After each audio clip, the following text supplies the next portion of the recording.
¿Qué es la medicina familiar?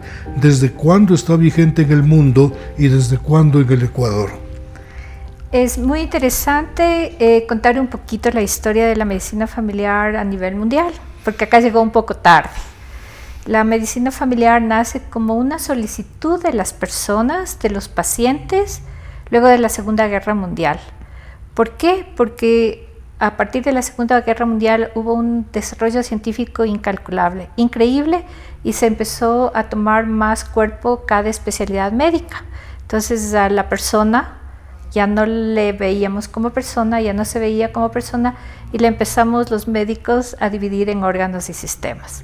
Entonces, alrededor de los años 1950, un grupo de médicos, especialmente en los Estados Unidos y en Inglaterra, se dan cuenta que la subespecialidad, que la especialidad médica no era la respuesta a la necesidad de la gente. La especialidad médica es una respuesta científica ante la enfermedad. Pero los individuos no solo somos enfermedad, pues somos salud ante todo. Entonces, este grupo de médicos dicen debemos dar la respuesta a lo que la gente nos demanda, porque la gente terminaba con 10,000 tabletas, y sigue pasando hasta ahora, ¿no? Se va donde el cardiólogo, se va donde el nefrólogo, se va donde el radiólogo, se va donde el fisioterapista, y en la casa tiene un montón de indicaciones y un montón de tabletas ante una dolencia, y nadie le enseña, le indica qué debe tomar o qué no debe tomar. Y los pacientes, especialmente los adultos mayores, terminan no tomando, haciéndose un mismo daño a su salud. Entonces esto ya vieron por alrededor de los años 1950 y empiezan a crear esta especialidad médica que yo más les llamo una disciplina médica, porque conjuga lo biopsicosocial y para mí también lo espiritual, que dentro de los conceptos podría estar dentro de lo social, pero es una respuesta creada ante la necesidad de la gente, porque somos personas, somos individuos que nos correspondemos y nos pertenecemos a una familia, y la familia es el núcleo de la sociedad, entonces también nos debemos a una comunidad. ¿Y cuándo arribó toda esta medicina y este enfoque médico particular al Ecuador? En el año 1986, a través de misioneros que eran médicos de familia y un médico internista, el Dr. Roy Ringenberg de la Clínica Mayo, que fueron misioneros del Hospital Los Andes, que ya no están aquí, y posteriormente con la presencia del Dr. Calvin Wilson, que él sí era un médico de familia, vieron la necesidad de lo que sucedía en el país, que no había una respuesta ante la solicitud de los individuos como personas, sino que solamente se manejaban las especialidades médicas. Y esto también tenía una relación con el costo-efectividad, porque el que un paciente vaya, sea necesario o no, porque hay que eso también mirar, ¿no? O sea, si es necesario, tiene que ser atendido por el cardiólogo, el neurólogo, pero si tiene un problema más general, a lo mejor necesita un buen médico que le ayude a solventar este problema, que le ayude a mirar, a tomar empoderamiento de su rol frente a una enfermedad para mantener o conseguir mejoría en su salud, y eso no existía aquí. Entonces fueron como dos conceptos, una necesidad imperiosa, especialmente en el área rural, donde no hay médicos o no había médicos, y también en las áreas marginales de la ciudad. O sea, los especialistas donde estaban hace 20 y pico de años localizados en los hospitales. Entonces la gente, un niño con diarrea, doc, ¿dónde iba?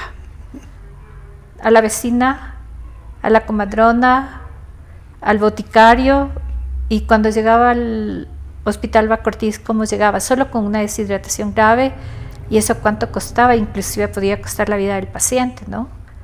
Entonces esa era la respuesta que se buscó, y gracias a la motivación de estos dos misioneros, al apoyo del Hospital Los Andes en ese tiempo, y gracias al Colegio Médico de Pichincha, se instaura aquí el primer posgrado de Medicina de Familia, y ha sobrevivido. Contra viento y marea, ¿no? Ha sobrevivido, y estamos formados ya algunos médicos de familia, exactamente no sé cuántos somos, pero sí hemos de ser alrededor de unos 1000 médicos de familia ya. No solo que ha sobrevivido, sino que ha crecido y en forma muy importante. Ya se siente su presencia en el país, ya son una fuerza y cuando levantan la voz ya alguien tiene que escuchar. Creo que el ministerio ha escuchado ya alguna vez el clamor de los médicos familiares en el país. Lo que usted me dice me permite hacerle la siguiente pregunta.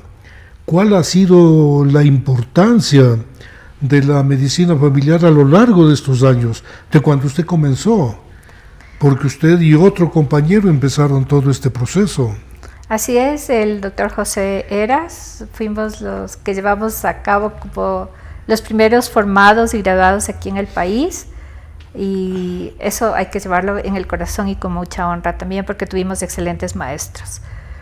La evolución de la medicina familiar ha sido muy interesante y claro, pasa por un plano político, no solamente académico, porque acordémonos que vivimos dentro de una sociedad y la sociedad está reglamentada por leyes y sistemas.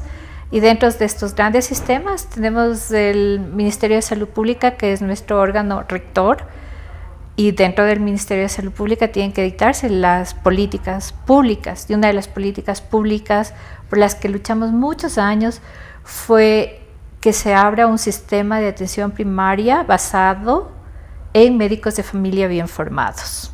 Y pasaron muchos años y creo que hace 6 o 7 años hubo ya una política del gobierno donde sí a raíz de la formulación del nuevo sistema de salud llamado MAIS, que si uno lo lee filosóficamente es excelente, no digo que no, pero en la práctica hasta dónde se llegó.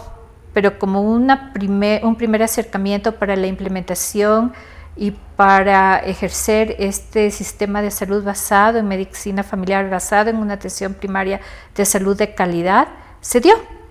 Pero como los sistemas evolucionamos, no es solamente la participación política, es muy importante, pero aparte de eso es la formación académica, la formación de calidad de médicos de familia, y aparte de esto no solo somos médicos, pues necesitamos toda la contingencia de enfermeras familiares o enfermeras comunitarias, o sea, para hacer un verdadero rol y un verdadero equipo de salud.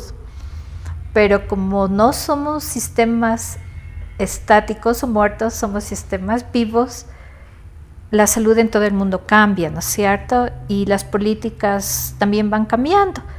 Entonces, lo que yo sí pediría es que cuando se hagan cambios radicales en políticas de salud, se analice lo que necesita el país realmente, ¿no es cierto? A lo mejor formar más médicos de familia, a lo mejor formar más pediatras con énfasis comunitario, a lo mejor necesitamos tener más geriatras con énfasis comunitario, no especialistas hospitalarios únicamente, médicos de salud rural, no solo que hagan la rural un año, para que nuestras comunidades rurales no estén abandonadas y no tengan ese cambio permanente de médicos, de enfermeras, odontólogos cada año, que si algo hacen, pero necesitamos continuidad de la atención de calidad. Entonces, por ahí tenemos que seguir luchando. Ustedes han transitado por varios servicios de salud. Durante su formación tuvieron que visitar un hospital pediátrico, un ginecobstétrico, un hospital general. ¿Cómo encontraron esos servicios y cómo cree que han mejorado a lo largo de los años? Yo creo que la medicina en el Ecuador dio un cambio sustancial, creo que en los últimos 30 años, pienso yo. De la formación que yo tuve a nivel de la Universidad Central a lo que vemos ahora, sí hay un cambio.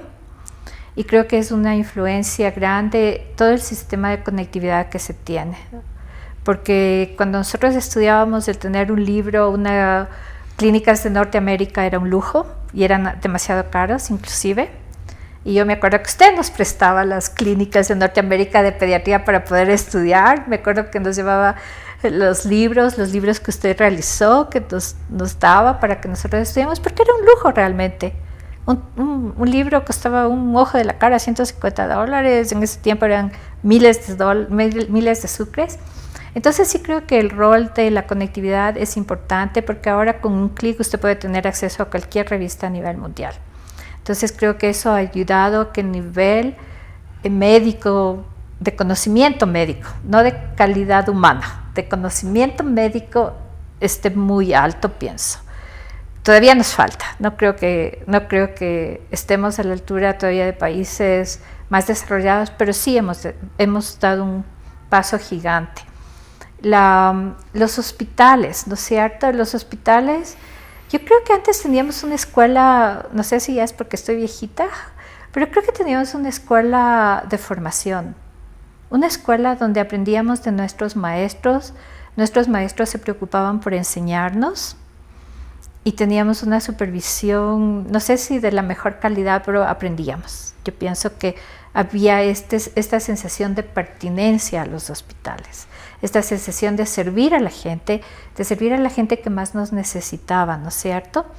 Creo que eso también ha cambiado. Si bien hay escuelas que están dadas y superditadas por universidades ahora, este rol del docente en servicio, con tanta afluencia de estudiantes de medicina, realmente habría que evaluarlo como está. ¿Cómo han cambiado los hospitales en este tiempo? ¿Cómo ha visto usted la adquisición de la tecnología, la implementación de aparataje para el diagnóstico y en algunos casos para el tratamiento de las enfermedades? Creo que tenemos tanto en la parte pública como en la parte privada a nivel del sistema de salud, tenemos equipos, por lo menos en las grandes ciudades sí hay, ¿no es cierto? Tenemos inclusive los PET scan que hace 3 o 4 años o 5 años no habían en Quito, ya tenemos en Guayaquil, hacen cirugías altas, hacen trasplantes. Entonces cuando uno mira toda esa evolución tecnológica, dice que chévere, pero ¿por qué todavía tenemos un alto índice de desnutrición crónica infantil? ¿Por qué tenemos madres adolescentes que están dando a luz con todo lo que significa ese riesgo alto? ¿Por qué tenemos pacientes diabéticos que tenemos que amputar las piernas cuando no están bien controlados? Entonces, algo nos está faltando.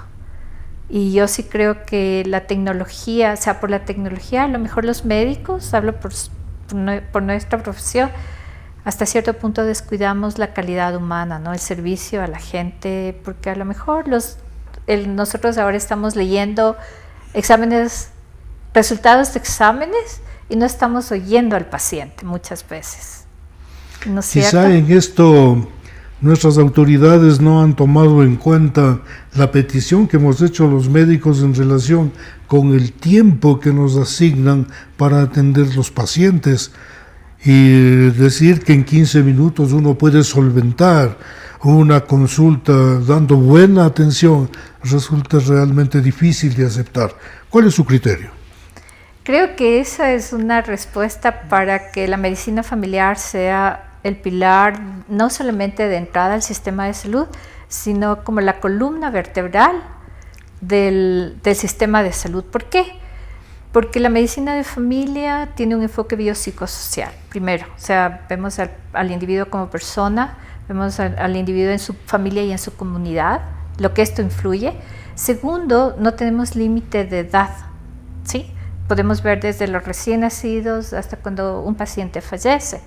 Entonces, esto nos da una herramienta que se llama continuidad de la atención y es uno de los pilares fundamentales para la calidad de la atención. Sí, entonces usted tiene razón, en 15 minutos, cuando yo voy a ver a un paciente por primera vez, imposible. Pero si yo tengo 15 minutos cada 2 meses en un paciente crónico, o 15 minutos cada 2 meses en un control de niño sano, o 15 minutos cada mes en un control de embarazo, y es hecho por el mismo médico, que es lo que ahora está fallando, tenemos continuidad de la atención. Y usted sí, en los 15 minutos durante los 6 primeros meses ya conoce a su paciente. Y le ve cuando entra y dice, algo le pasa. Entonces, esa es la respuesta de la medicina de familia. ¿Dónde debemos estar? Podemos estar en los centros de salud, podemos estar en los hospitales, porque nuestra formación es compleja y es complementaria con las otras especialidades. No es que somos competencia, sino nos complementamos los unos con los otros. Está muy claro entonces que la atención primaria de salud y la participación de la medicina familiar no es una medicina de baja calidad, muy lejos de eso, todo lo contrario, es una puerta de entrada en donde se deben solucionar de manera eficaz, eficiente, más del 80% de los problemas, de manera tal que un mínimo lleguen al tercer nivel o al segundo nivel en busca de atención hospitalaria.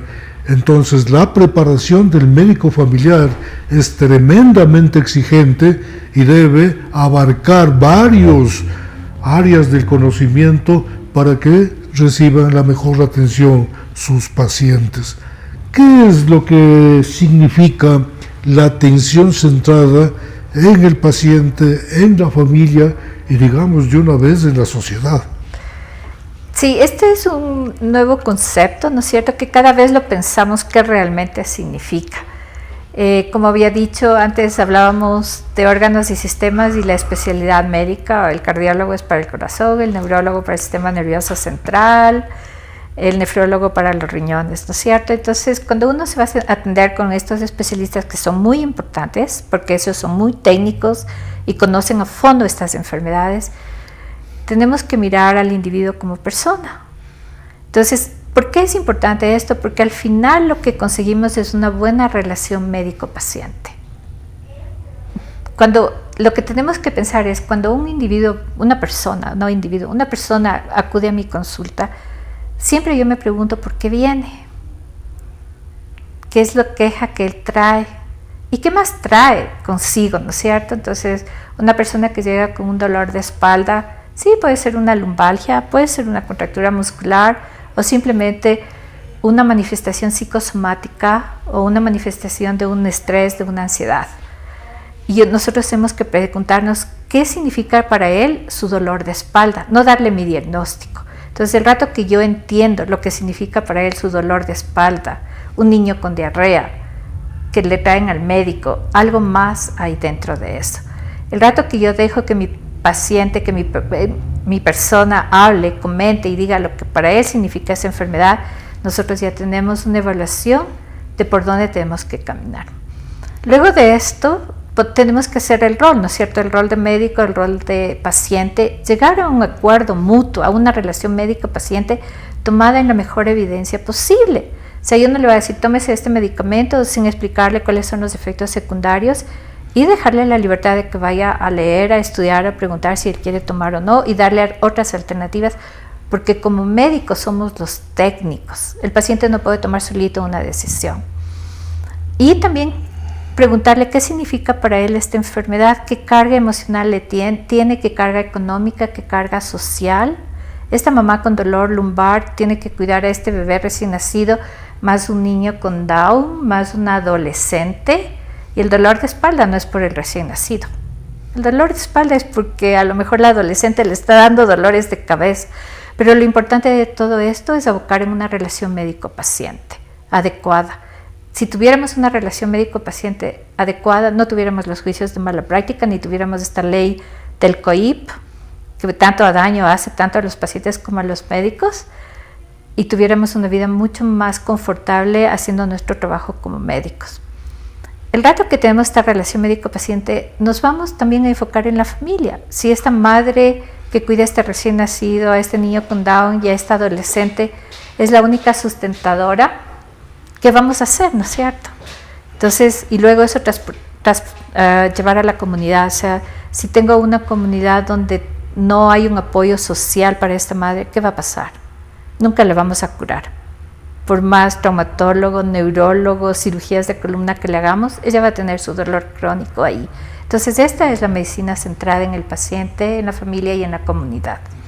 Ustedes han oído cómo es que la medicina familiar ha calado de forma importante en la sociedad, en la comunidad, y apenas hemos puesto los principios iniciales para esta conversación.